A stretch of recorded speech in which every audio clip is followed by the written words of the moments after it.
He's angry about mortgages. It's Angry Mortgage. He's swearing. He's cursing loud. He's old. He's opinionated. And he's been doing this so damn long. This program is about mortgages, and this is mortgage advice, but the advice may not apply to your situation. Contact licensed mortgage professionals for specific recommendations before you make decisions about mortgages. You may not agree with Ron, but if you don't, he thinks you're wrong. Oh, and did we say there is a lot of swearing? We are back with endlessly repeat guests. We want Dan Foch back more. Okay, I'm happy to come as often as you need. The real truth is, because Garth Turner thinks I'm bullshitting everybody, but the real truth is, Dan's got data like nobody's got data. Well, Ben Rabideau's got a ton of data. Ben's got more data than me. Dan's got a lot of data, and we're gonna have Ben back. But the moving, there's so much action. Oh, and just keep reintroducing Dan as the chief real estate officer at Valery.ca. And how's the brokerage doing? That's going to be we'll come back to in a minute. But how's the brokerage doing? It's a tough game right now. The industry's tough. We've really focused because we're a technology company. Yep. We're basically purely an AI company that serves realtors. Mm-hmm. So we've focused on leasing, and that was like kind of a thesis that I had a couple of years ago, was that agents were going to become rental agents. You go look at Europe, go look at New York City, any unaffordable housing market. Realtors are rental agents in a lot of those areas, and Toronto and especially the GTA is an unaffordable market. And so agents are doing more rentals than they are sales. And that, as a tech company, that helps us iterate faster because we can go through the sales cycle way quicker. So we're building automations for agents, we're building AIs to help support them to try and reduce their workload. So we're okay. We're doing okay. We're growing pretty quickly. We've got 68 agents now. Our goal is to hit 150 by the end of the year. Business is okay. That's a big goal. Yeah, it's good. Yeah. But business is okay because we're focused on the thing that I think a lot of the smart agents are pivoting into to keep the books running. Geez, we'll touch base on that idea again, because that is a fascinating idea that people who cut their teeth on effortlessly selling homes are now reverting to rental agents. We're going to come back to that in a minute. Okay.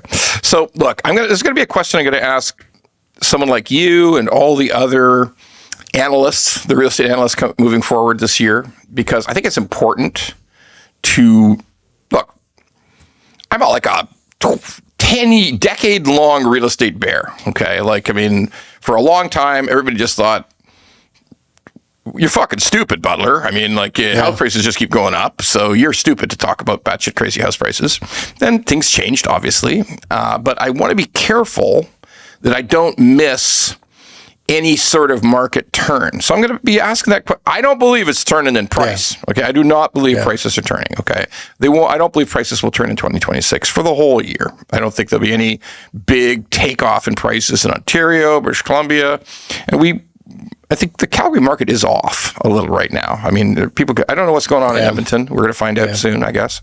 It's we might stop using the term FAFO and start calling it the Maduro moment. We might start doing that from now on. Okay, they're going to have a Maduro moment when they find out. Okay, we'll see. But I got to keep asking this question: what is there going to be any sort of turnaround in real estate in Ontario this year? What are your thoughts? No, prices will continue to grind down. They might grind down a little bit less quickly than they have been over the last little bit, but I don't think if you do see a single year-over-year increase in price, it would probably be in April of this year, and that would be the only month, and that's simply because we're having an election last April, and the spring market was very weak based on March and April. So you might see a year-over-year increase, and that's literally just a bias in the data. I wouldn't call that a real or credible increase. And then by the end of the year, it'll flip back to... We should see year-over-year declines throughout the year. Price declines throughout the year. Okay. Price declines were actually increasing towards the end of last year. It was steepening the declines. The degree of decline was steepening. Yeah, so that's what we saw too. Early in the year, you were seeing 3% year-over-year. In February, March, and then November, December was between 5 and 6%. But I think we both agree we might see a few more units sold this year. Yeah, I think the volume bottom is probably in, to be honest. Okay. But I always have to be so careful when I say that, because you use the word bottom and people are like, "Oh, you just called the bottom on prices." It's like, no, I didn't, right? And even realtors, like, they're like, "Oh, Dan just called the bottom. Let's go." It's like, no, 2025. I would be surprised if we saw fewer sales in 2026. Like, it's really, that was the worst sales year we've ever seen, right? Off the charts bad, yeah. And houses are more affordable, wages are growing, albeit slowly. Yes, unemployment is bad, et cetera. There are a lot of factors impeding people's ability to purchase houses, but as houses get more affordable, more people will buy them. That seems to be taking place. And so I would expect that we'll see more sales transactions in 26 and 25. Maybe not a ton more, but I think it'll be a little bit more. Yeah, because when you're coming off 25-year lows, it doesn't take much to get to 22-year lows, right? That's the reality of it. And I am totally in agreement. We'll probably see, because I've tried to explain to people that as each quarter, as house prices fall, there's a new small group. It's not a massive group, but there's a new group of people whose debt ratios suddenly now work. Yeah. They can get a mortgage for the house they want. They see product on the market that they like. They find a home in a neighborhood, or they find a townhouse in a neighborhood. I mean, they may even find a condo they like. And they say, well, we can afford this now. The monthly payment fits our budget and it'll work.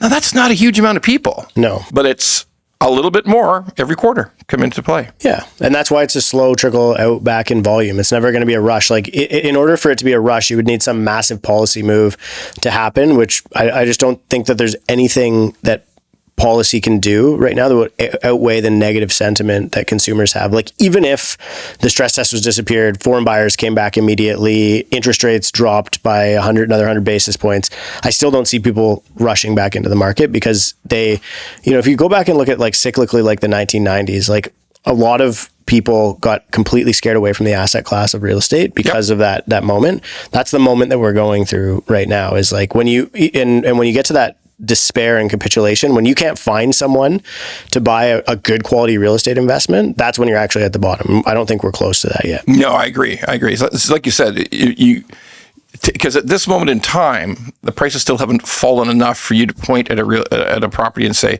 hey, you could buy that and rent it and make a reasonable rate of return on a very sensible basis. Nowhere near that. Not even close. Okay, not even close. Yeah. So we're of the same mind. We probably will see some improvement in transactions, because when you're rock bottom, there's only up.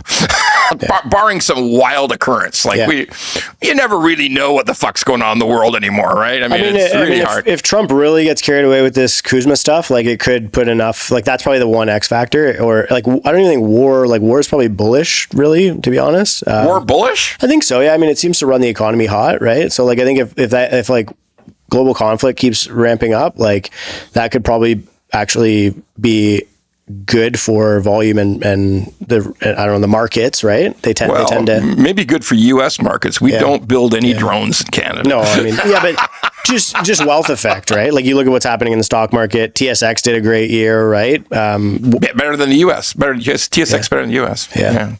Which is sometimes, like, one thing I do not do here is talk about equity markets, because the truth is I have a very minimal knowledge, but in terms of depth, sweet fuck all is the right way to describe it. I don't know that marketplace, but I would suspect that, if gold increases in price drastically and Canada's a gold and silver producer, then things could go okay. I think that's what's pushed it. Yeah. I look, sometimes somebody jumped out online the other day and said, hey, look, our exports to Britain are up 10%. I think, well, if they just wanted the same gold as they did a year ago, that might be, who the fuck knows? I don't know. Like, it's a good point. It's hard, but it's just hard to know. It's when you have vast fluctuations. Because I actually went through a gold rush once. So before you were born, in 1979, gold went wild. Gold went from about $60 to about $850. Okay. That's wild, right? Yeah. Like, that's a 10x or plus, okay? And I'm sitting in Vegas. I used to go to Vegas, I still do sometimes, but I went to Vegas when I was younger. And I'm sitting in Vegas, and there's this guy on this is going to be like, seems like crazy talk to you, but There used to be paging in Vegas. Paging Mr. So-and-so, paging. There's like a guy would walk around and yell out in the casino that we're paging these people, okay? Because you had to be like a big shot. So the guy at the table was paged and he stopped playing and he took a call. They used to even sometimes have a phone hooked up to the table. So it was wild, okay, if you were a high roller. I wasn't a high roller. But then, he rushed away, and then this guy rushed away and he came back and said to his girlfriend who was sitting there, we had to buy some more. It's come down a few bucks. We had to buy some more gold. I'm thinking, what's this gold shit? Okay. And then sure enough, a year later, it was about 3.25. It fell $500 an ounce. And, so I just shrugged. I didn't buy any. So I don't know, because I was poor. 79, I was young. So I thought to myself, wow. But yeah, metals can move a market. It's that simple. Energy. Yeah. Commodities. Well, commodities move markets. Especially in Canada.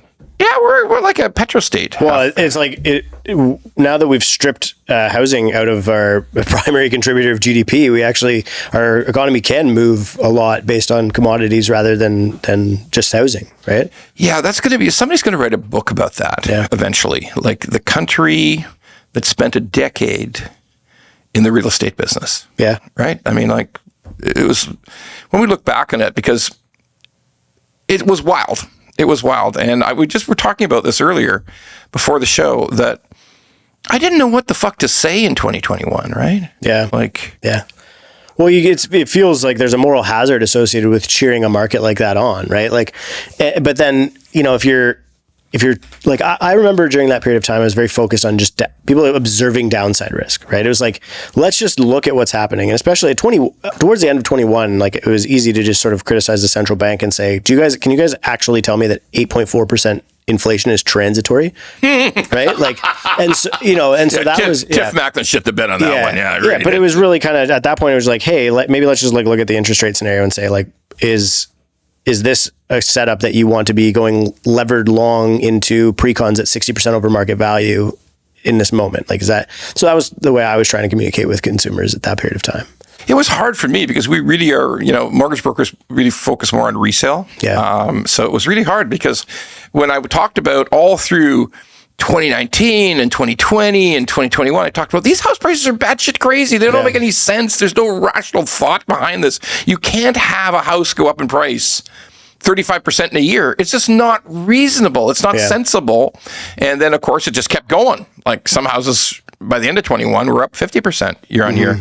Can you believe that? 50% regional, very specific. Right? 21? 21, yeah. It was super regional. It was like the far distant Durham, distant 905, the very, very edges, all that stuff. Yeah. Parts of Hamilton. Cottages. Fort Erie. Fort Erie was like the end of the world. Fort Erie, literally, you could show a house in early 2021. You could show a 55% jump in value by the end of 2021. You could show that. Like, crazy. And so, but you got, it was a hard feeling you had inside. I had a hard feeling inside myself. Like, people are telling me batshit crazy. I'm telling them people batshit crazy house prices, and they're responding by, well, I wish I'd fucking bought one when you told me they were batshit crazy, you stupid fat fuck. Okay. Like, I mean, that was hard. It was hard. And things have changed. Things have changed a bit since then. All right. So we're both in agreement. Market continues down, particularly in Ontario. I think BC too. Yeah. I think Calgary. When the price of oil drops significantly, it's hard to keep that market going in Alberta, right? Yeah.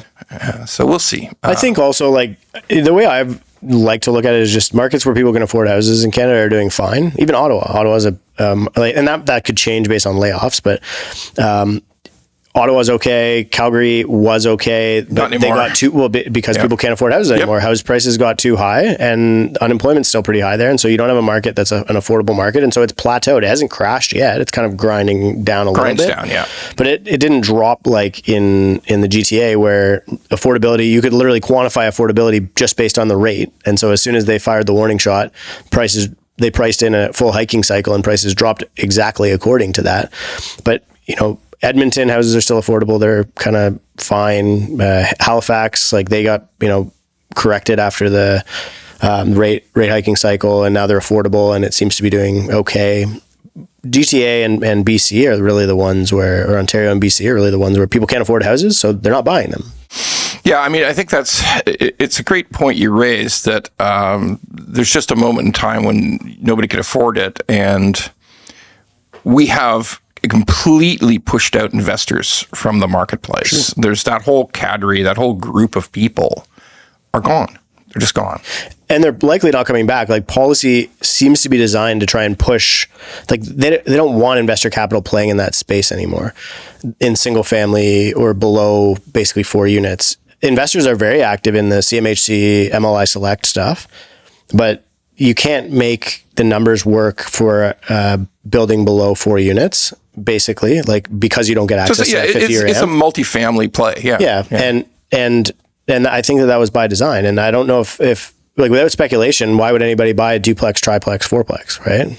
Although some people are trying to jam the CMHC program. Just for the listeners to just quickly understand it, it's a program that is very favorable to building out big multifamily developments, but probably in more affordable areas, I think it's fair to say. It depends. So it works really well in Edmonton and in Calgary. Not all of Alberta, because Red Deer, like, and this maybe gives you a good example. So you have to hit, it's like a point system based on like, so it's like you get a score. And if you hit 100 points, then you get the highest amortization, 50-year amortization. You get the highest loan to value, 90 to 95%, and you get the lowest interest rate available in Canada. It's miraculous. Same as a first-time home buyer. So literally, I don't want to call it the best credit product in Canada, but if you like leverage, it's the best credit product in Canada. And you get all of those things if you fulfill 100 points, and that's some combination of 30% of the units have to be affordable, which is 30% of median household income. And that's and sometimes that's backdated household income, right? Like they use the most recent, CMHC has like a table that they release, and it's the most recent like census study or StatCan data.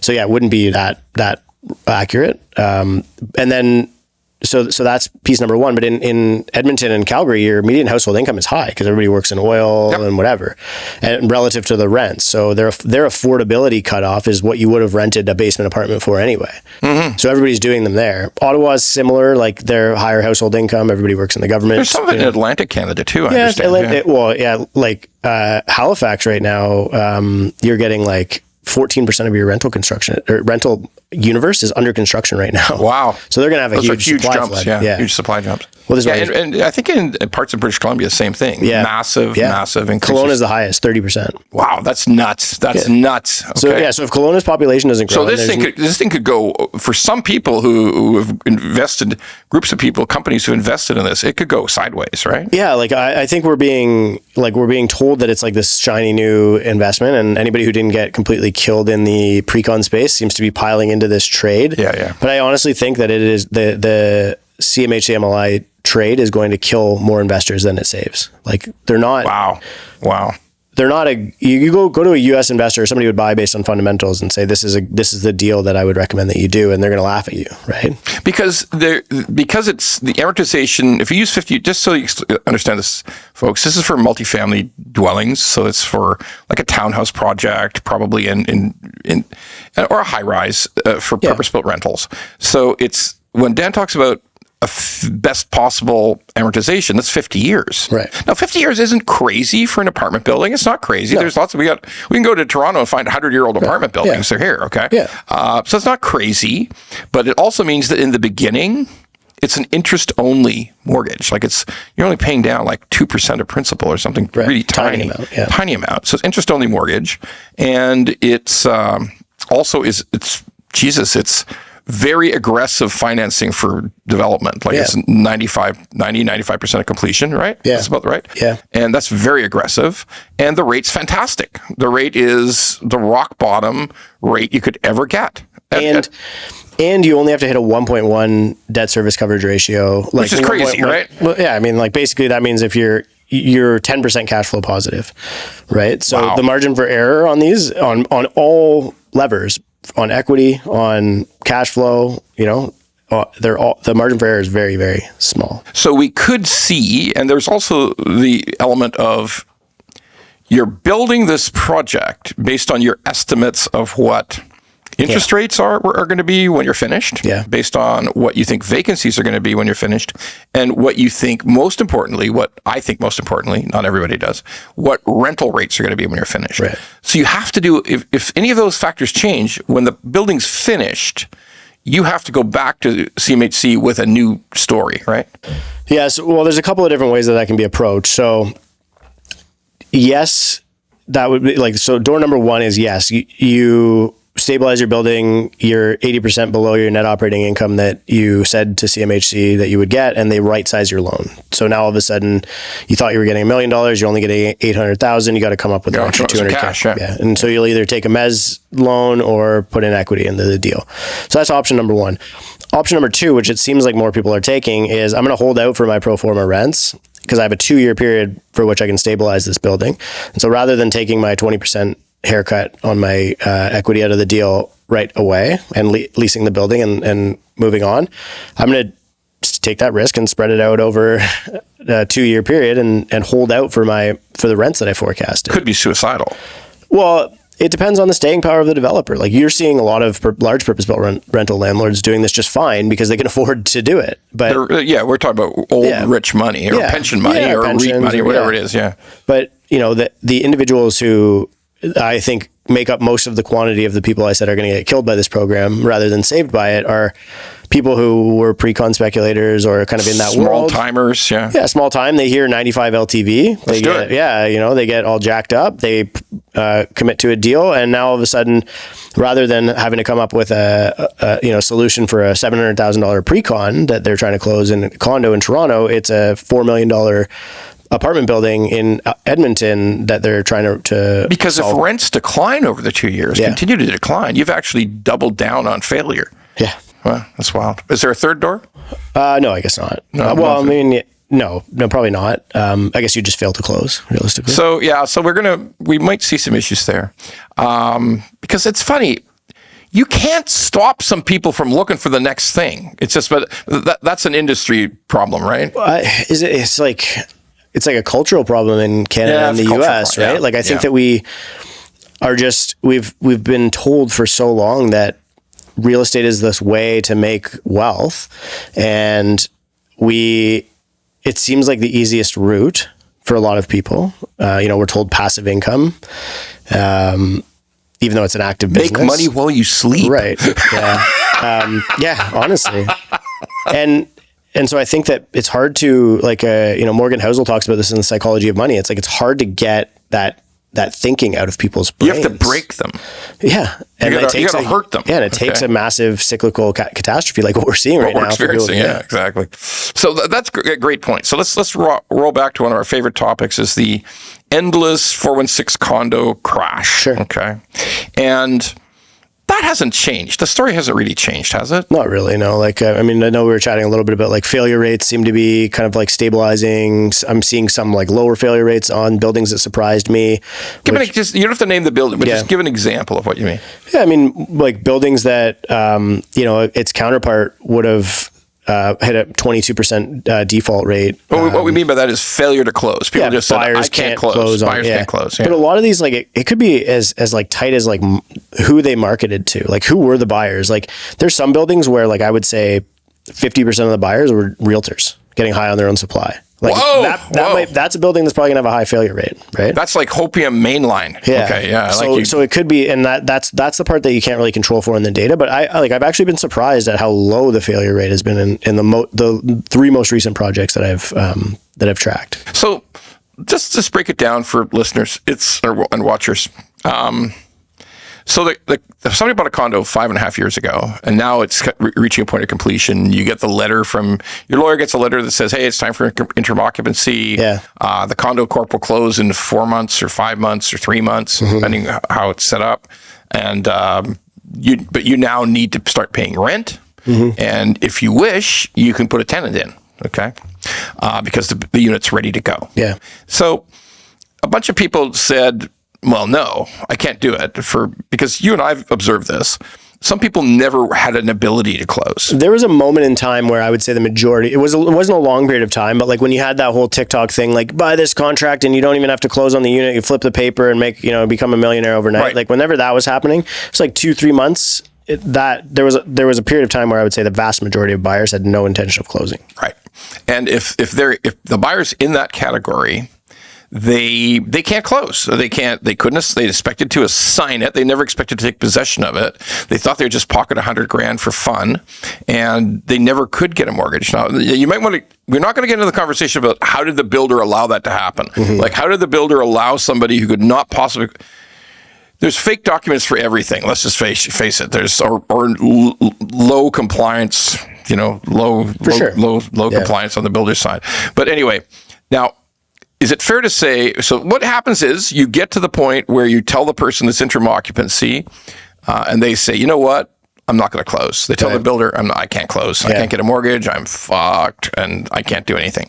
So there used to be a reaction from some developers would say, well, we're going to sue your ass. And some developers said, well, let's see what we can do. And now, is it every developer says we're going to sue your ass? I think I think developers are becoming more aggressive with their business practices and basically saying like, I think that early on they thought maybe there was an advantage to being the nice guy, and now they've realized that like every day a new developer shows up on Canly who's suing people, and they're like, okay, well, we're probably just going to be a one name in the sea of names. Like, it's not, you don't get any reputational advantage from not suing. So there's no reputational risk if everyone is suing. I don't think so. Okay. Honestly, like there's a couple of developers that I've spoken to that actually think that there's like a reputational advantage to suing because they want to be taken seriously and be seen and be feared, right? Like which makes sense. Like, we shall be feared. Well, it seems to work for those groups, right? Fair. So this many people got sued in that building, the last building that they tried to close. When they go do their mortgage scan for the next one, like when you're talking about before occupancy, they'll kind of come back to everybody, and this is why I think you might see the rates coming down is they're pushing harder, but they're also exercising a couple of practices to try and mitigate, catch those bad ones early and start doing workouts, because it's really hard to solve these problems, day of closing. Or even a month out. Yeah. So you give it 6 months out, they come and say, hey, we're doing a rescan, blanket appraisal provider X, get us a new mortgage commitment. Otherwise we're going to, basically start adding you to whatever this recourse environment, or I don't know what the words are for it, right? And so I think that might actually be what's okay. But let's break it down though. We also know they're pushing something called a blanket appraisal, which is going to that person who's going to needs to close on their new construction condo in 6 months and saying, hey, we have lenders who'll give you a blanket appraisal. You won't have a problem getting the valuation at your purchase price. So that's not an excuse anymore. So you need to sharpen up, find a way.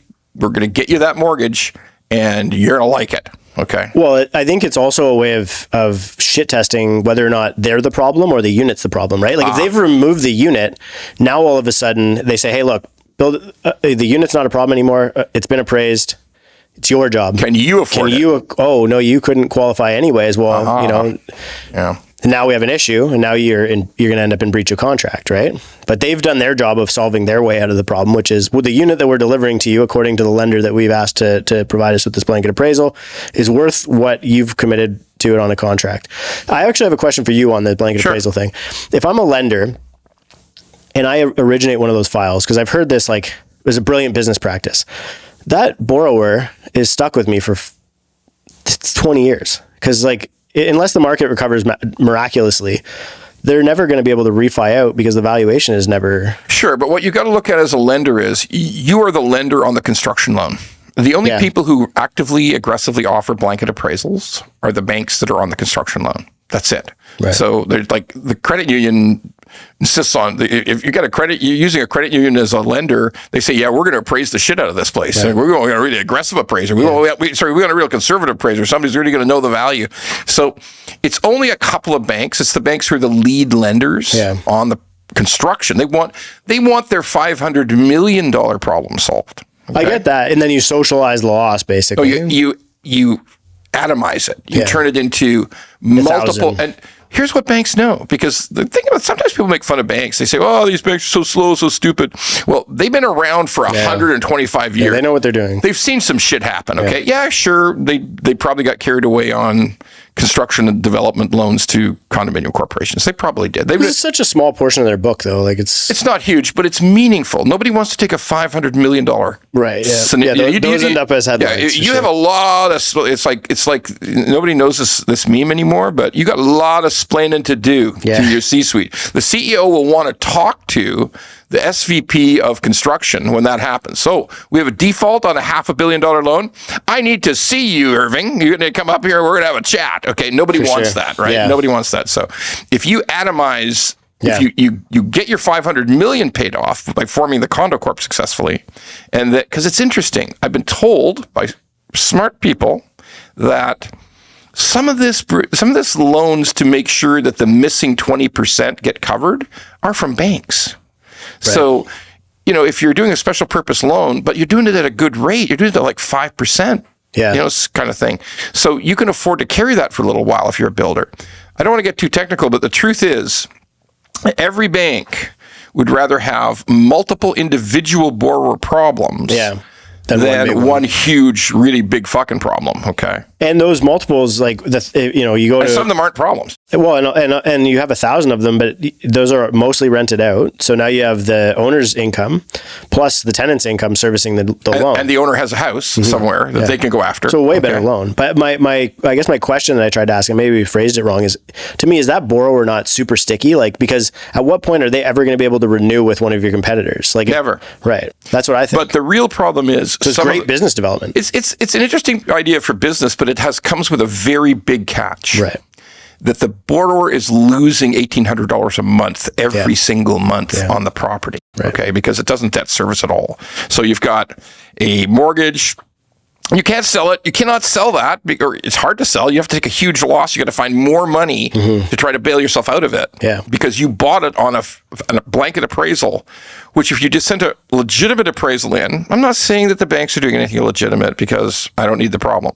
But let's face it. I mean, if you sent an appraiser in who's completely independent, he'd say, nope, it's not worth the $780 you paid. It's worth $545, not $780. So that's a problem, right? Because if you did actually try to sell it in the open market, you might sell it for $525. But you've got a mortgage that's bigger than the $525. So you got trouble. Most people can't afford that write down, so they're choosing to lose money slow rather than lose money fast. Like you can either get shot or you can have your arm get cut off and bleed out. But it's more like a cut. Right. Like I got a cut that's still. Oh, wait a second. Now I'm halfway through the year and it's a deeper cut. Oh, and now I'm a year later and I've lost $20,000 trying to support this terrible rental situation. And now there's a cut in my other arm. And it takes a long time to bleed out. Okay. Yeah, this is what I've realized about like corrections, right? Is you have like it always surprises me how slow it is. And then you have the renewal wall coming up this year. What you're saying, the most mortgages ever up for renewal? Most mortgage renewals in the history of Canada are happening in 2026. Right. So you've got another round of pain coming, and then that takes all those borrowers might hold on for a year before they are in financial stress. And we have other things going on that are bank reactions to troubling news. So a bank might say, you have a HELOC on your home, but we think your home's worth a lot less. Got it. So you have a $100,000 balance on a $300,000 limit. The new limit's going to be $100,000. You can't get any more money out of that. And maybe that money was designed to support the losses on the condo. I don't know. So, but you're right. It's slow. It's a slow crash. Real estate's slow. I mean, it's crazy because it went up so fast. Like 2020, 2021, that was wild. 50% increases in some regions. It was nuts. Okay, but when it dies very, very slowly. Okay, but it's long. Like we keep talking about 1990 to 1995, 96, just to get to the bottom. And that was it took 12 years to recover that nominal peak. On an inflation-adjusted basis, it took 12 years to get back. No, on inflation-adjusted, it was 20-something years. Until 2002. Yeah. 2002 is your nominal peak. Yeah. It's like 2012 to get back to a real house price peak. Oh no, like it burned a generation out of real estate. If you talk to people who bought homes in 1989, because they're old as fuck now, right? I mean, like that's old. Like that's 35 years ago. So they're old fucking people now. Yeah. If you talk to those people, they were still afraid of real estate. They never got into this loop, okay? But that's like 2 generations out. So people were scared of real estate for a full 20-year generation it took to get back in. So will we see that kind of thing right now? So based on the number of people who listen to my podcast, which is the Canadian Real Estate Investor Podcast, we were like the Canadian, like, you know, it's I think the top real estate investing show in Canada. We saw like as it grinded down, like we had a really solid growth trajectory, but like every time the stock market is like ripping, you see our listenership kind of drop off a little bit, you know, and then the stock market dumps and you see a bunch of people get curious about real estate again. And so, but I think that sentiment, like the number of people that are really, really interested in real estate investing right now is definitely not what it was in 2020 or 2021, which is just hilarious with Canadians, right? Like I think if you just, you know, like inverse Kramer index, if you just inversed Canadians. Oh, just to explain really quickly, there's a guy who's is a big stock market analyst in the United States called Jim Kramer, and he's so fucking terrible at it that you make more money doing the opposite of everything he says. It's called inverse Kramer. Yeah. So I think if you did inverse Canadians with real estate, you would win all day long. Honestly, you would. And even with the US, like, so what happened was Canadians were like, they're tired of Canadian real estate, so they started piling into the U.S. and it was like Sunbelt, you know, like all the markets that got smoked in the last 2 years. That's where Canadians were piling into in 2022, 23. They piled into Florida. Absolutely. Yep. Yeah. Texas. Got lit up in Florida again. Got lit up in Arizona again. That's true. Because those places got really fucking lit up in 2008. Yeah. Like Arizona was wild. You saw, in some cases in Arizona, you saw 80% drops in value. Like it's off the charts bad, okay? Yeah. And people got their asses handed to them. Same in Vegas, same to a certain extent in Palm Springs too. Yeah. I mean, I could actually have bought a luxury home in Palm Springs for like $250,000 US back in, like on a golf course, on a great golf course, okay? But I didn't take it. All right, so let's talk about a couple of other big stories. So finish off on the condo side. Do you think there'll eventually be a new model of building, how we build condos? Because obviously the model worked too well that here you put 20% deposit, sell 75% of the building out, pre-sale, collect your deposits. Hey bank, look at this. You want to give me the construction money? Yes, we will. Here's the money. And build. And then we now know that things can go south. So will there be a different model develop eventually, or just time it out and this one will just repeat itself? Well, I think that you'll see, you might start seeing some blended products. Like you're even seeing some folks do this now where they'll launch a project, or maybe they had a master plan community and they were only able to sell one tower worth of units and they never got to launching phase 2. And so now they're going to sell, or they're going to complete unit or tower 1. They have to do all the excavation and podium. And so they have to build tower 2. They're not just going to not build it. Because it was the same podium. Yeah. Yeah. And so they're just going to build that as a rental building. So you might start seeing, and it works for that. Where it doesn't work is you can't carve it up vertically. Right. Right. You have to go building by building. Yeah. And it has to be like the same piece of real estate. But what about the model that exists in the US, where if you build some rich builder builds a beautiful gleaming building in Manhattan and says, okay, it's finished now, we're going to try to sell it. Okay. Yeah. And will that be the model here someday? I am optimistic that it could, but I don't know if our security system is as capitalistic as the US. So, you know, our capital markets just don't allow for that. Like the only entities that could afford to do that in Canada are actually legally not allowed to participate in merchant activity. So banks cannot chartered banks cannot do equity on deals like that, or not. They can do equity, but they cannot be builders. Mm-hmm. They have to do a pure loan. Yeah. Pension funds also cannot do that. Right. Right. So, the players who could do that to the scale of what's happening in the US are non-existent. And you might see them get some construction products that are a little bit more favorable, maybe lower pre-sale targets, etc. There are some builders who have sold low target amounts and have started construction. They're optimistic that they would be able to move the remainder of the units.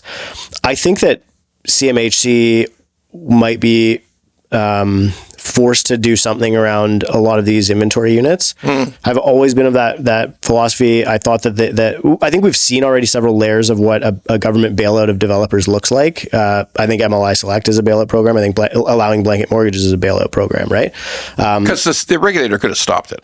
Yeah, and I mean hypothetically, hypothetically, like that is not allowed in Basel III, right? Like to lend at 120 LTV is not. So if you mark those units to market, as the bank will constantly tell you, an appraisal's an opinion. Oh yeah, yeah, I know, and that's the thing, right? So, and look, you could substantiate that. Like I understand the logic of it's like if everybody in that building closes on those units, then technically that is the market value because you just had 1,000 people who closed on those units and paid that value for it. See, the opinion was right. I mean, like it's that's me putting my appraiser hat on, but like it's not technically wrong. But so I think that there's the inventory loans is how that gets managed. Like if I could put CMHC standard on a bunch of those units, get a 30-year RAM, maybe interest only, or if rates were like you wouldn't cash flow, you might, but you might be able to salvage those because you have to remember.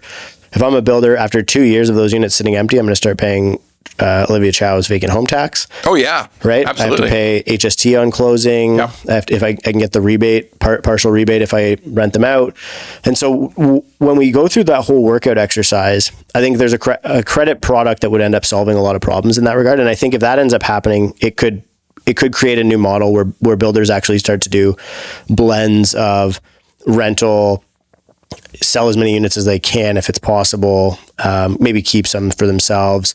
So you're right. So Canadians are now hearing about things that we tried to stop coming back into favor. So we said we don't want foreign buyers buying anything. Right.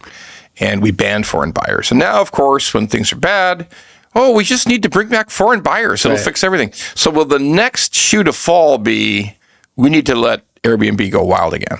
Is that another shoe to fall? I could see that happening. So it's okay. So just to finish the condo thing, the problem, I think we were discussing this too, is like one of the big problems is the way that we raise equity. So builders have to pre-sell units to get, and I talked about this last time I was on the show. It's like, if we could move that to a proper equity raising, like exempt market dealer or crowdfunding or whatever, you get all of the interested real estate capital that wants to fund projects like this involved in the most opportune part of the capital stack, which is the land phase. They're funding the development, de-risk it, and they don't have to take possession, et cetera. But the problem is OSC, like you can raise $2 million on a crowd fund, and then the rest you have to do through like KYCs and accredited investors and GPL construction. Far more complicated. Yeah, and so if we made it so that realtors were not the people raising capital for condo projects and allow that to the securities industry, I think we'd have a much better market. But so to answer your question, unless all the realtors are broke, right? Yeah. Well, yeah, and a lot of them won't exist, I think. Yeah, there's that. Yeah, I mean, I think we probably 2021 or 2022 was peak number of realtors ever. Yes, correct. Yeah, and decline from there. So let's talk about a story you and I have covered a lot. And whenever you talk about this story, there's pushback. This is the story of First Nations land claims, Aboriginal claims on land that say that, you think you own the land and you have a title for the land and you paid off the mortgage on the land, but we think we need to be on it too. You and I have both spent some time on it. And it does get a ferocious amount of pushback from social media. Yeah. I had a woman actually called our office. Yeah, that's the first time I've had people like email me, like tons of people just email me. Threaten you. Oh yeah. They threaten you. Yeah. So a woman called my office and said, I need to talk to this dirty bastard, fat bastard, Ron Butler. And so my people just put it through to me and she said, yeah, this is Rosie Two Feathers in Calgary. And I'm telling you, you dirty racist son of a bitch, that we're going to destroy your business. We're going to tell everybody in Canada that you're a racist motherfucker. Rosie's not afraid of using my kind of language either. So she said, you're a racist motherfucker and we're going to put you out of business, you fat bastard, and she hung up. So that's the kind of pushback you'll get from talking about Aboriginal land claims. Okay. But as real estate people and as lending people, what you and I understand is, because the news story on the street is, you bastards have misunderstood this. You have to quit talking about that there'll ever be any individual humans' homes encumbered by this stuff. That's a lie. That's not what all this legal hassles about, all these lawsuits are about, because there's more than one. You and I know there's more than one. There's one that was decided, but there's others ongoing, and others could come through the courts. So all over Canada, like New Brunswick, Quebec, here. What was a land claim? What was a land claim like through one of the river valleys, right? In the Haldimand Tract is like 5 miles on either side of the Grand River. It runs right through from like Brantford to Kitchener-Waterloo. Yeah, so it's a real thing, and that's supposedly coming. Okay, so that one's supposed to be up in court in 2026. But to my understanding, like that's not. They don't actually want any land. They want money for compensation. Compensation for the government. Charging owners taxes on their land for the last. They're like, hey, your business model of taxes, we want all that money. We want all that money. So you and I have talked about how the real compelling issue with these claims is that. So what if you say, well, we don't want your land? Yeah. We don't want your land.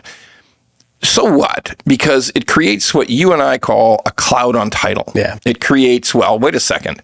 You may not want to be on title, but now you're talking about you want the municipality to give you $1 billion tax rebate. Right. I mean, like, what does that do to the people in the city? Yeah. Okay. Because you and I both know that real estate is a fluid market, and if you don't have if you've got problems with your land title or your possibility of further run-ups in property tax, we can just take our money and go somewhere else, which is the key that is avoided by all this talk about, when you want to call us racists, what we're really talking about is creating an environment where investors won't invest, where people have a lower sale price than would normally happen because, well, I don't know if I want to live there. I want to live where there's somewhere where there's going to be no possibility of claims. Yeah. Is that the right thinking on this? I think so. Yeah. It makes them less liquid, right? Like if you're a seller, and less valuable. Yeah. Yeah. Well, yeah. Therefore, less valuable. If there's fewer buyers who want to buy your property because of like some pending land claim, then it's going to likely go down in value. And then that's what I think we're seeing happening with the Cowichan case in Richmond, BC. Yeah. I think it seems like there's well, I mean, look. To me, if it didn't matter, if this was a nothing burger, why would the BC government be saying that they're going to be backstopping $150 million worth of mortgages? Right. I mean, it was like, oh yeah, it's whatever, and then it's like, oh yeah, well, it's bad, but it's not going to impact the mortgage side of things, and now it's like, oh well. We actually have to backstop $150 million in mortgages. It's like it escalated very quickly, and so Well, it got U.S. media coverage.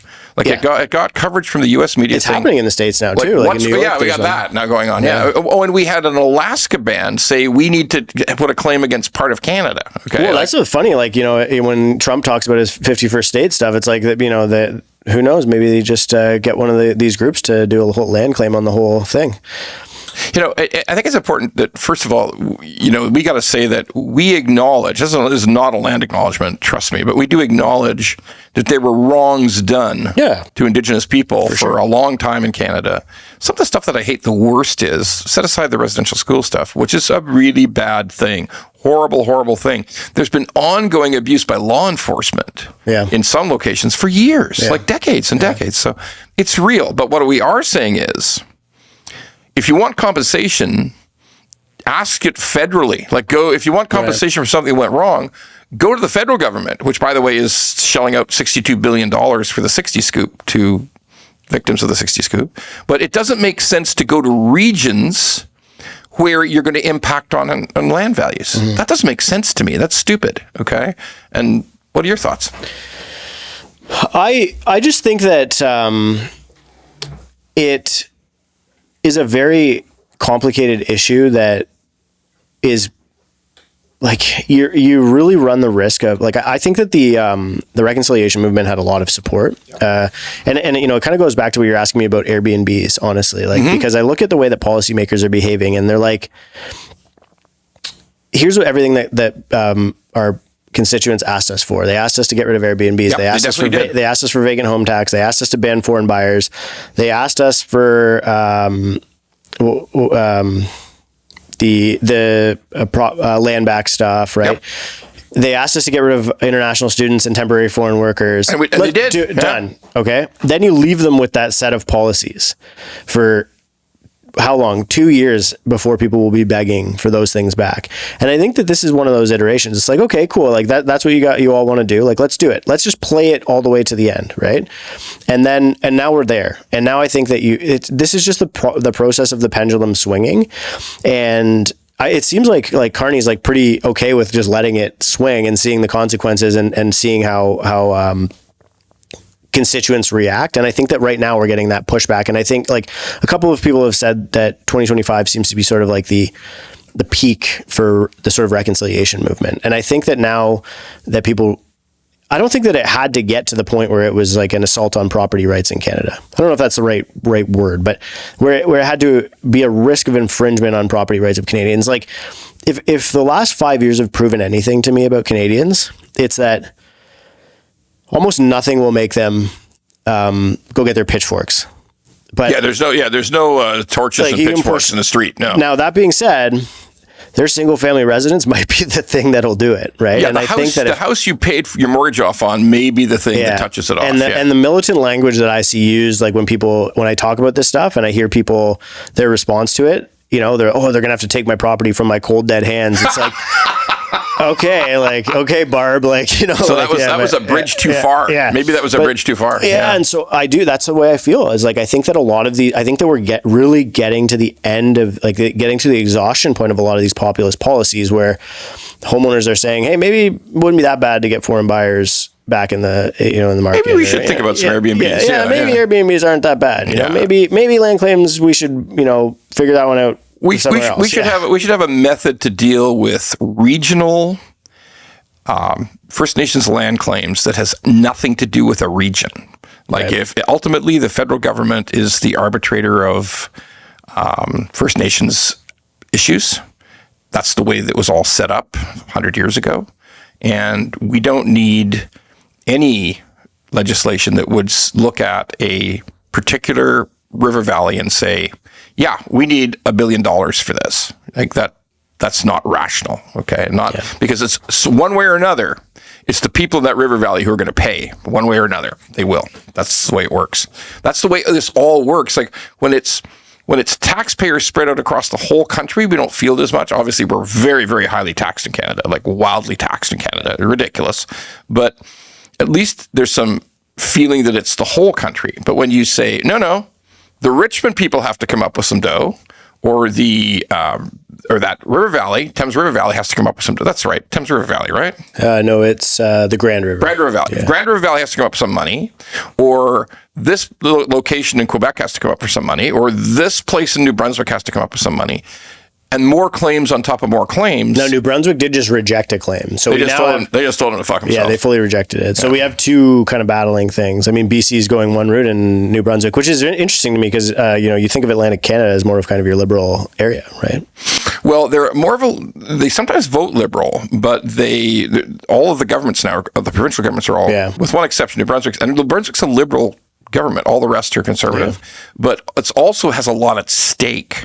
Like they're not rich provinces. Mm-hmm. They just can't blow up their deficits. They do try to blow up their deficits, but it's dangerous. Like when you're a small province, when your whole province is smaller than Peel region, smaller than cities, you got to be careful. You can't handle $1 billion land claim. You just can't handle it. You got to say no. Yeah. Even the judges understand. We got to say no. Mm-hmm. Like we can't do this. Yeah. Right? So there's that. So to be clear, the real problem with going after specific geographic regions for First Nations land claims is, even though everybody says it's not about the land, other people think it is. Well, it's hard to claim that if it's not about the land, if there's a map attached to it. If there's a map, that's the whole point. If there's a map attached, I guess it's really about the land in some way. Mm-hmm. Of course, the lawyers say, no, you're misunderstanding this. But that's the trouble. Lenders and buyers don't share that opinion. Right. Well, and I think that these things need to be approached with the assumption that people are going to misunderstand it. Like you have to be a lot more careful about delivering this stuff. And EB is an absolute clinic in how not to do it, right? Yeah, in if BC, he's written a masterclass on how to fuck this up. Right, because it comes out and people are panicking, and then it's all over the news, and now it's like it's a whole media all over circus. U.S. news, for God's sakes. International news. Yeah, and I think that hopefully the Ontario one doesn't end up like that, but because the one has already happened in Sauble Beach, right? And it was changed to Saugeen Beach, and there was a couple of pieces of land, and some of them actually did involve. I don't want to call it title, but how people can have deeded access to waterfront, like a shared waterfront. Never even knew that. Yeah. So to my understanding, like they still have it, but it's just the waterfront went into the land claim rather than who they had previously had that access from. Yeah. I listen. That was quiet. Like nobody heard about it. But I love this quote. I want everybody to memorize this quote. Don't say it's not a land claim when a map is attached to your claim. Okay. Don't. If you're trying to spin it, don't worry, individual people who own your houses. Yeah, just call it a treaty IOU or something. Yeah, call it reconciliation money. Yeah. But don't say it's just for this strip of land in this river valley. Yeah. That's a fuck up. So for sure. And we're going to look. The one thing we don't need in this country, with everything that's going on that we have to deal with internationally, with the U.S., with trade, with all kinds of economic problems, we don't need this problem, do we? I don't think we do. I agree. I mean, if it wasn't like just crazy enough, it's like you just throw that into the mix. It's like every time. I mean, it's great as people who are real estate content producers. Like there has not been a dull moment. In 2021, you were saying, "What do I say?" Now, for the last 5 years, it's like, what? Like, how do I keep up with saying all of these things? 2025, there was a lot to say. Crazy. I mean, there's some stuff from nowhere. Like when I read about this Richmond, BC decision with the couch and band, I thought, what the fuck? This is unbelievable. And you were so early to it. Like I remember when you were watching that, I'm like, this is going to go away. Like, is it worth talking about? And then like a month later, I'm like, oh my God, this is the story right now. Oh, and by the way, if anybody thinks I was just making up the phone call from Rosie Two Feathers in Calgary, we have the recording. Okay. We have all our car calls are recorded. That would be a great podcast guest. Have those discussions. But I mean, it is like when so my most viewed video on my YouTube channel is about this, and I had a guy named Bruce Party on, and he's probably like the biggest. Are you? Like, he's probably the best expert on this topic in the country, and it was such a sober discussion, and some of the comments were great and some of them weren't, but a lot of people were like, I would love to hear the perspective of, because we're making a lot of assumptions, right? Like, and I look at, there's people that I've worked with in the space who work for land management for Indigenous bands or Indigenous bands, private equity groups, and like the amount of money that's flowing from these things is crazy. And I do think that we talk about the discourse that we're having, right, about this, like you want to involve those voices, maybe not that one particularly, but somebody who actually is like writing checks, distributing the land, maybe a leader in that space.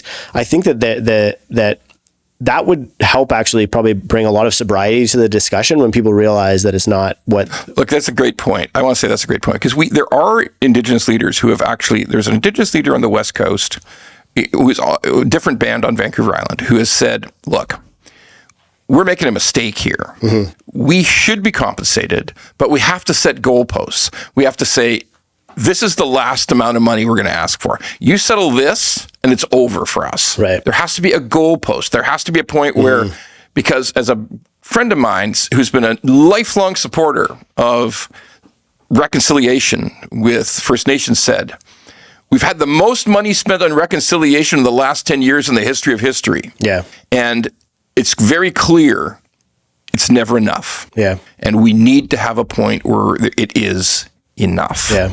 So that's a good point. But here's what I observed. I did a meticulous review of all the comments on the presentation that we made about the initial thing about the couch and band in Richmond. And it was a big response.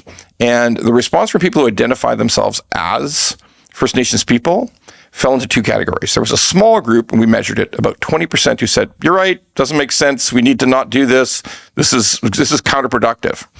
And there was 80% who said, and again, we have the comments, so I'm not just making shit up, okay? We can show you the graph of the comments. about 80% was, you stole our land and we're going to fucking take it back. Right. Now, I don't think that represents the whole of the Indigenous community at all. I'm not suggesting that. Well, it's like the loudest voice. It's the loudest voice, right? Yeah. You know, like when if you're the hammer in the real estate business, everything looks like a nail, right? So I'm not suggesting that, but I found it interesting that was a perspective that you owe us and we're going to collect. Yeah. Okay. Again, not the majority, even though it was the majority in this instance. And it's not the majority of the way people think and the way people in the First Nations communities think. I'm not suggesting that. But I am suggesting that those voices are there. Yeah. They're out there. And this is like, I mean, these are the things that we need to get control of if we want the dialogue to move in a positive direction, right? Like, yeah, because those could be bots, right? For all we know, right? They could be bots, absolutely. They could be bots. That's why I'm not suggesting in any way, shape, or form. I'm just stating a number that we analyzed from the comments. I'm not suggesting it's true, but there were that 20% that said, "You're right. This has got to stop. This is not. I'm for First Nations person, and I don't want this to go the direction it's going." So those existed. But here's what we must say, that we have, and we'll repeat it. I need to repeat it. There was grievous harm done.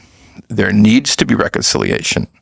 But we have to be careful with all the issues that we have in Canada today, all the problems, all the economic dangers that we have. We can't keep adding to the pile. It doesn't make sense, in my opinion. I mean, there's like, what's going to be the straw that breaks the camel's back? I don't know. Yeah, that's absolutely right. It would be pretty crazy if that was it. Yeah, it would. Okay, Dan, thank you. We're going to have you. We're going to have Dan back regularly because Dan knows his shit. Okay, I try. Yeah, you do. And these are subjects, technical subjects that still people need to understand in our country today. Thank you, Dan. Thank you. Appreciate it, as always. Thanks. You like the pod? Well, don't just sit there. Go to YouTube, Apple, Spotify, and all the other ones and like the pod. And don't forget to subscribe so we can keep being angry at mortgages and swearing about mortgages. Angry Mortgage could use your support.